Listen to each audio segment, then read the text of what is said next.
Hi friends, இன்றைக்கி நம்ம வந்து சிக்கனில் வந்து KFC சிக்கன் செய்ய போகிறோம். என்னோடய சேனலை சப்ஸ்கிரைப் பண்ணாதவங்க சப்ஸ்கிரைப் பண்ணுங்கள் அண்டு சப்போர்ட் பண்ணுங்கள், வாட்ச் பண்ணுங்கள். இந்த KFC சிக்கனுக்கு வந்து நான் வந்து ஒரு 1.5 kg வந்து சிக்கன் எடுத்திருக்கேன். இது வந்து 3 டைப்பாக எடுத்திருக்கேன். லைக் எப்படின்னா, ஒரு பிரெஸ்ட் பீஸும் அண்டு வந்து தைஸும் எடுத்திருக்கேன். லெக் பீஸும் பிரெஸ்ட் பீஸும் அண்டு வந்து விங்ஸ் எடுத்திருக்கேன். எல்லாமே வந்து ஒவ்வொன்றும் ஒவ்வொரு டேஸ்ட் கொடுக்கும். அதனால் வந்து 3 பீஸுமே டிஃப்ரெண்ட்டாக டேஸ்ட் பார்த்துடலாம் அப்படின்ட்டு எடுத்தது. இது ஆல்ரெடி நான் வாஷ் பண்ணி வச்ச சிக்கனை. நீங்கள் வாஷ் பண்ணி வச்ச சிக்கன் ஏன்னா லைட்டாக எல்லோவாக இருக்குதுன்னு பார்க்காதனா, நான் மஞ்சத்தூள் போட்டு எப்போயும் வாஷ் பண்ணி வைப்பேன். பிகாஸ் அது வாஷ் பண்ணி வைக்கிறதுனால சிக்கனில் வந்து அந்த கவுச்சி ஸ்மெல்னு சொல்லுவாங்க. சிக்கன் சாப்பிடும்போது அந்த ஃப்ளஷ் மீட்டோட ஸ்மெல் வராமல் இருக்கும். இதில் வந்து எல்லாமே நம்ம வந்து என்னென்னா, அந்த கீரி விட்டுக்கோங்க. எல்லாமே வந்து லைட்டாக கட் பண்ணி விட்டிங்கன்னா அந்த மசாலா வந்து உள்ளாரையும். ஜென்ரலாக KFC சிக்கனில் வந்து மசாலா உள்ளார போகாது. நம்ம இதை கீரி விட்டதுனால உள்ளார கொஞ்சம் மசாலா இறங்குறது, கொஞ்சம் நம்மளுக்கு சிக்கனோட டேஸ்ட் நல்லா கொஞ்சம் தூக்கி கொடுக்கும். விங்ஸை வந்து நம்ம வந்து இப்படி உள்ளார நைஃப் விட்டு கட் பண்ணால் தான் நல்லாயிருக்கும். அதனால் அது மாதிரி பண்ணியிருக்கேன். இப்போ வந்து இதுக்கான கோட்டிங்க்கான மசாலா ரெடி பண்ண போகிறேன். இதுக்கு வந்து 1 கப் மைதா எடுத்துருக்கேன்.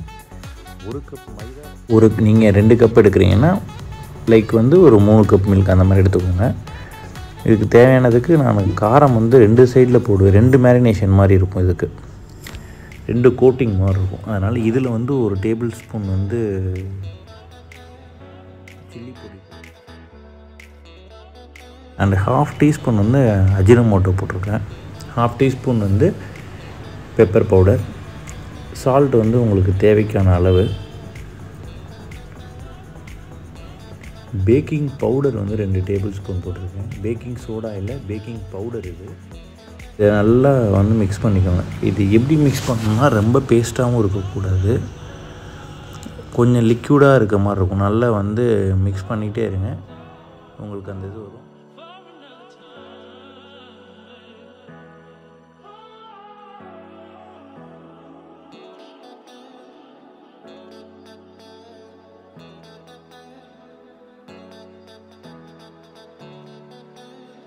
இந்த லிக்விட் மாதிரி வந்ததுக்கப்புறம் நம்ம கட் பண்ணி வச்சிருந்த எல்லா சிக்கனும் போட்டு இதில் வந்து உள்ளார நல்லா எல்லா சைடும் திருப்பி போட்டுருங்க. சிக்கன் வந்து கிட்டத்தட்ட ஒரு 20 to half an hour வந்து இதில் மேரினேஷன் இருந்தால் தான் நல்லாயிருக்கும். அதாவது இந்த சிக்கன் வந்து எவ்வளோ மேரினேஷன் ஆகும்போது உள்ளார மசாலா ஏறும்.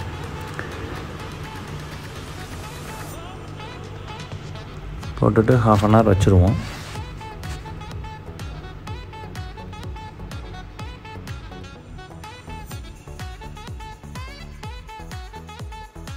அதுக்கு வந்து சிக்கன் இது மெயினான ஒரு விஷயம். KFC மேலே அந்த கிறிஸ்பினஸ்க்காக வரும்ல, அந்த கிறிஸ்பினஸ்க்காக பண்ணக்கூடிய ஒரு விஷயம், மொறுமொறுன்னு வர்றதுக்கான ஒரு கோட்டிங்.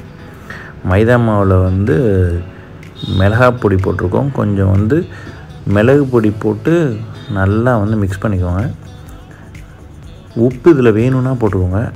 ஏன்னா நம்ம அதில் உப்பு போட்டிருக்கோம். அந்த சால்ட்டோட இது போதும் அப்படின்ற பட்சத்துக்கு இதில் போட வேண்டாம். இல்லை எனக்கு இதுலேயும் கொஞ்சம் வேணும், டேஸ்ட்டு கொஞ்சம் தூக்கலாக இருக்கணும்னா இதுலேயும் கொஞ்சம் உப்பு போட்டுக்கோங்க. இதை வந்து நம்ம கொஞ்சம் நல்லா ஃபில்ட்ரு பண்ணி ஜலிச்சு எடுத்துக்கலாம்.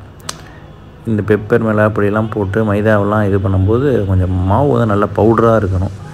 நம்ம ஃபுல்லாக வந்து ஒரு இதில் ஜலிச்சு எடுத்துருக்கோம்.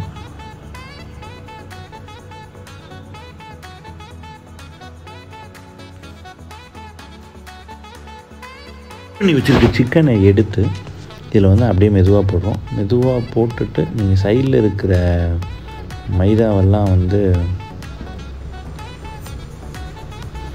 பெரட்டி விட்டுக்கோங்க. இது வந்து ஒரு கோட். இது ஒரு கோட் பண்ணிவிட்டு ரொம்ப நான் இப்போ பிணைஞ்ச மாதிரி பிணைஞ்சிக்கோங்க. நிறைய அழுத்தி பிணையக்கூடாது. இது கோட் பண்ணிட்டு லைட்டாக உதுத்தி லைட்டாக ஒரு 2-3 நாட் ஆட்டினீங்க லைட்டாக வரும். ஒரு பவுலில் ஐஸ் வாட்டர் எடுத்துருக்கேன். இந்த சிக்கனை வந்து அப்படியே ஐஸ் வாட்டரில் உள்ளார முக்குன உடனே திருப்பி எடுத்துருங்க. எடுத்தீங்கன்னா இப்படி இருக்கும். திருப்பி என்ன பண்ணுறோம், திருப்பி நம்ம அதே மசாலாவில் போட்டு திருப்பி ஒரு கோட் பண்ணுறோம். இது மாதிரி ஒரு 2-3 டைம் பண்ணணும். அதாவது லைக் என்னென்னா மசாலாவில் ஃபஸ்ட்டு வெறும் மாவில் பிரட்டிட்டு தண்ணி உள்ளார முக்கி எடுத்து திருப்பி மாவில் போட்டணும். திருப்பி ஒரு டைம் வந்து தண்ணி உள்ளார போட்டு திருப்பி மாவில் அட்லீஸ்ட் ஒரு 2 டைமாக பண்ணுவேன். இப்போ எல்லாமே நான் ரெடி பண்ணி வச்சுருக்கேன். ஆயில் நல்லா ஹீட் ஆன உடனே இதில் வந்து நான் ஃப்ரை பண்ண ரெடி ஆகிடுச்சு ஆயில். நான் இதில் ரெடியான ஆயிலை இதில் போடுறேன். அண்ட் இதில் ஒரு பெரிய விஷயம் என்ன அப்படின்னா, நிறையா போடாதீங்க. ரொம்ப ஹீட்டாக வந்து நிறைய பீசஸ் போடும்போது ஹீட் நிறைய அப்சர்வ் ஆகும்போது சிக்கன் வந்து வேகாது, வெளி தோல் மட்டும் கருகிரும், அப்புறம் உள்ளார சிக்கன் வேகாமல் இருக்கும். 3 to 4 பீசஸ்க்கு மேலே இதில் போடவே போடாதீங்க.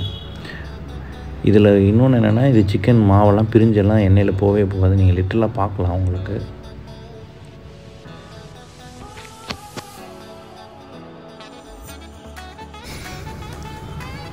உங்களுக்கு தெரியுதா, நல்ல கிறிஸ்பினஸாக இருக்கும். குழந்தைகளுக்கு ரொம்ப பிடிக்கும் இது, இந்த மாதிரிலாம் கொடுத்தீங்கன்னா.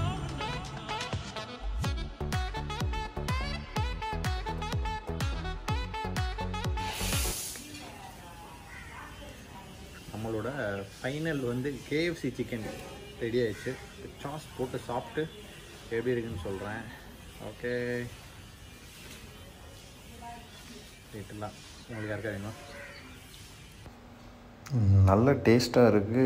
உண்மையாகவே ரொம்ப சூப்பராக இருக்குது. ட்ரை பண்ணுங்கள். தேங்க்யூ.